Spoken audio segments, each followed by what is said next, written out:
Assalamualaikum warahmatullahi wabarakatuh. Selamat pagi pemirsa sekalian.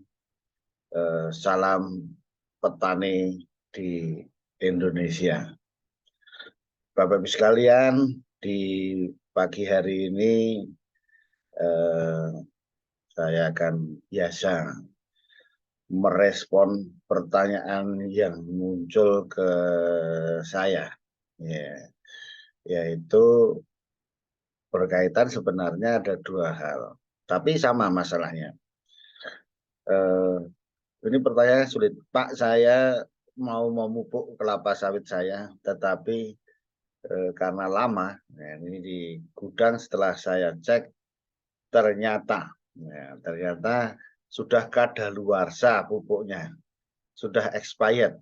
Nah, jadi gimana ya Pak? Boleh tidak memupuk? Wah, ini kan pertanyaan sulit juga ini, itu karena apa ya?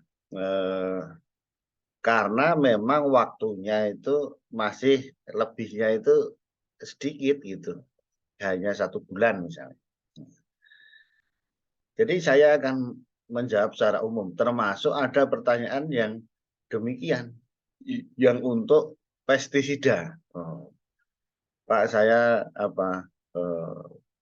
menemukan ada pestisida yang mau saya gunakan, tetapi ada tulisannya expired.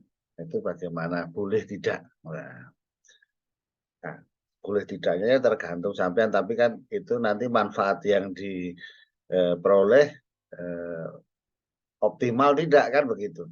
Jadi kita ini dua ada pupuk, ada pestisida yang kadaluarsa.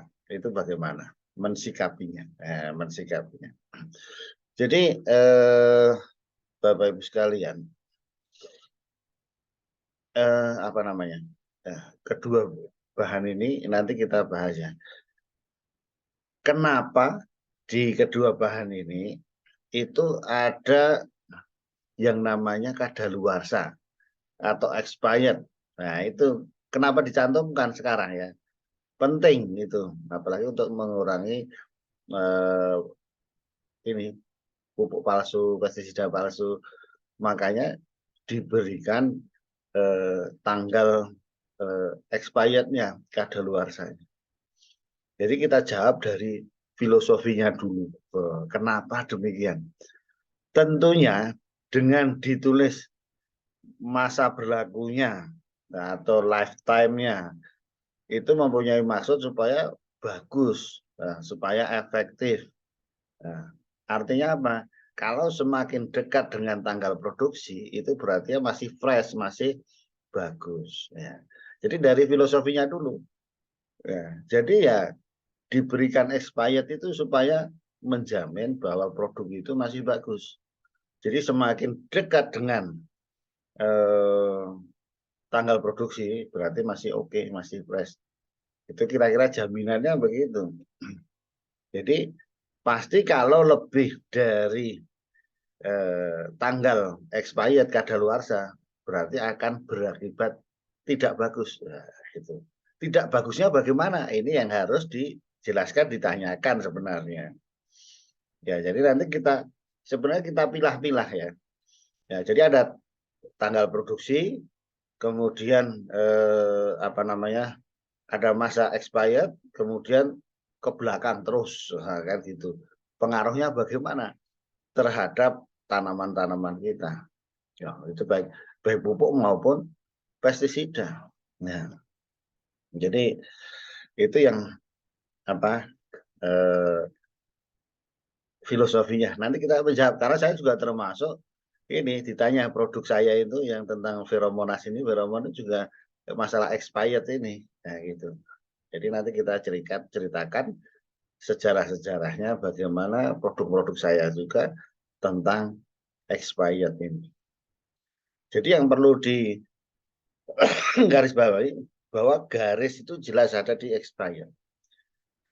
Jadi semakin dekat dengan masa produksi, waktu produksi bagus. Semakin jauh dengan masa expired, semakin lama expirednya berarti semakin jelek begitu kira-kira. Nah, jadi kenapa demikian? Jadi gini, Bapak Ibu sekalian, secara umum pestisida maupun pupuk itu adalah bahan kimia. Nah, ini dulu bahan kimia.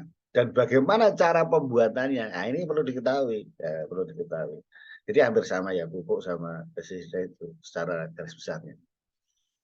Jadi kategori pupuk maupun pestisida juga sama. Nah, juga sama. Jadi di dalam pupuk maupun pestisida itu ada isinya yang paling utama namanya bahan aktif atau active ingredients. Ini yang inti, ya gitu. Itulah yang pokok. Nah, kemudian yang membawa itu ya bahan-bahan campurannya, kasarannya begitu. Campurannya itu apa saja atau bahasa Inggris carrier, pembawanya apa saja. Ya. Supaya bisa diproduksi, bisa lebih apa lagi. Dan kadang-kadang campurannya pembawanya ini bisa membuat lebih efektif. Wah, makanya lebih bisa menetrasi, bisa lebih lengket, bisa agregat, bisa yang lain, dan namanya ada sifatnya itu adalah sinergisme. Jadi kalau ditambah bahan ini menjadi lebih efektif.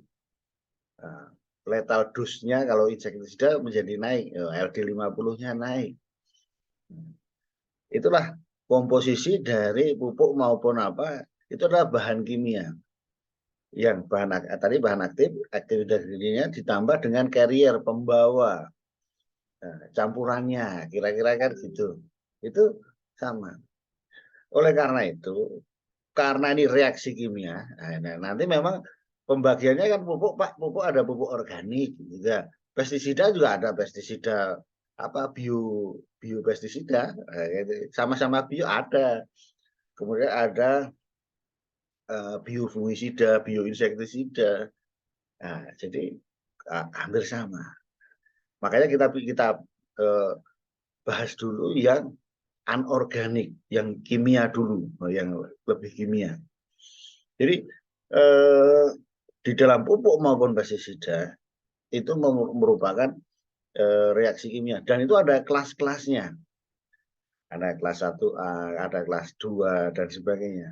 Nah, dari reaksi-reaksi kimianya juga berbeda-beda. Ya, misalnya dari pupuk.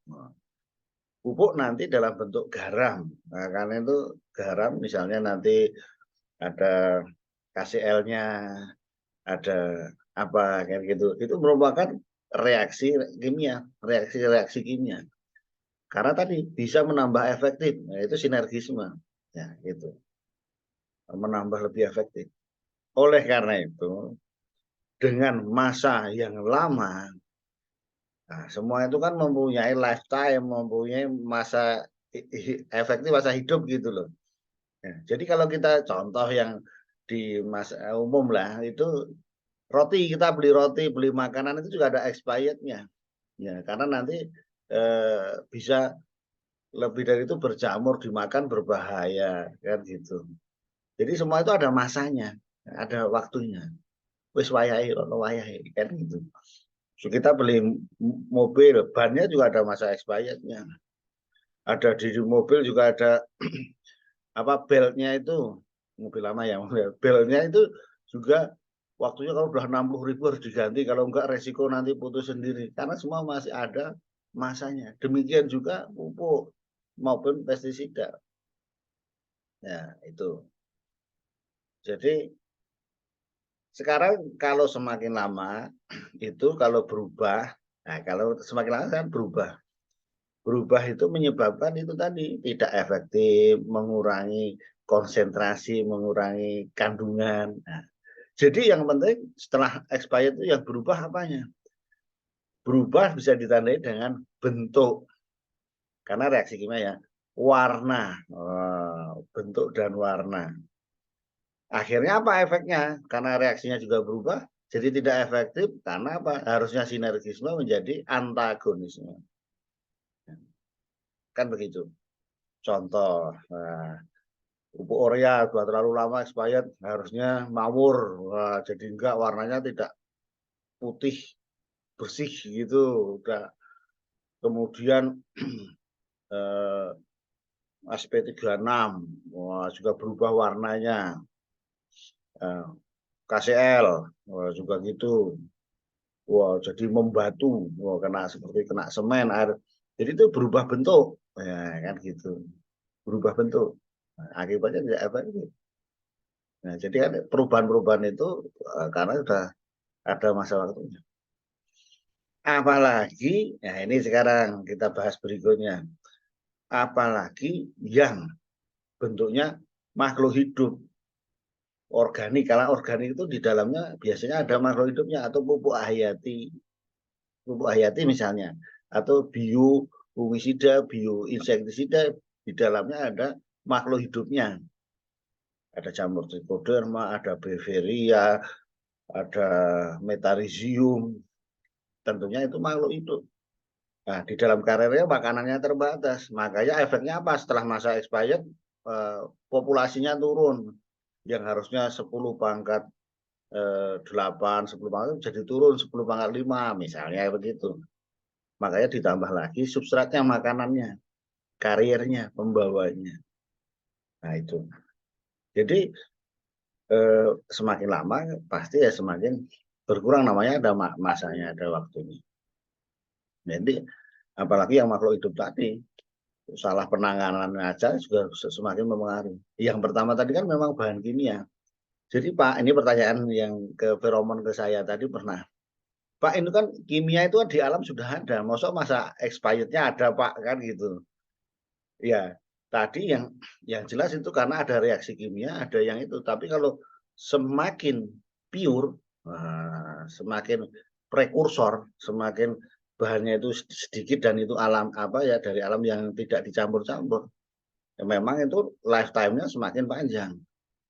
Ya, karena apa? Saya mempunyai bahan aktif, reaksinya sederhana dan itu sebagai prekursor itu ya lebih tahan lama. Saya punya 10 tahun apa feromon untuk oritas yang ada di belakang saya ini, saya cek sudah 10 tahun ya masih efektif, masih apa? Masih bisa menarik kumbang. Jadi itu pemirsa, listriknya mati ini. Terima kasih atas perhatiannya. Assalamualaikum warahmatullahi wabarakatuh.